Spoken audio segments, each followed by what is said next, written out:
When you look back at your discography and you look back, you celebrating the 20th year. Was there a moment where you feel like you started to own your own sound and be your own artist? Yes, absolutely.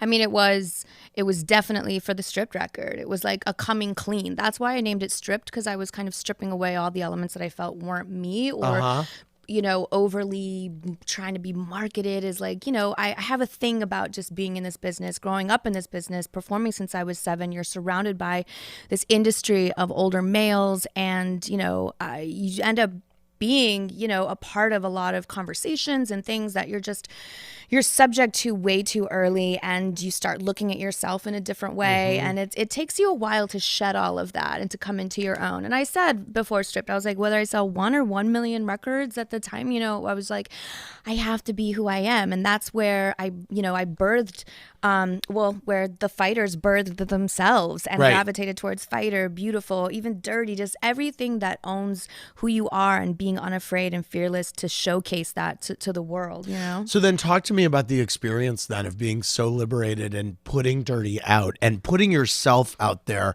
I mean, we touched on this a little earlier, but you really put yourself out there, and I forgot about how heavy the backlash was to that, and how much, the SNL thing, I say it like, oh, it's funny, whatever, but you're in your skin and you were the one that put yourself out there. Was there a moment then where you were like, oh, what did I just do? No. Or no, there was not. That is a definite no.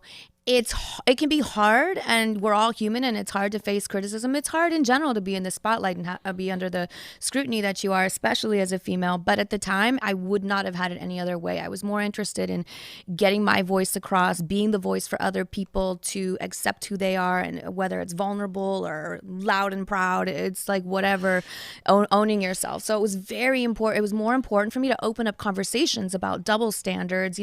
At the time, I think I was on tour with like Justin. And I was like, why can he, pelvic thrust and do this and that, but I can't, do this and that myself. And it was a great conversation starter, to be honest. And if anything, I'm happy to be able to have done things like that and look back and be so proud as being, one of the women that just own it and put it out there.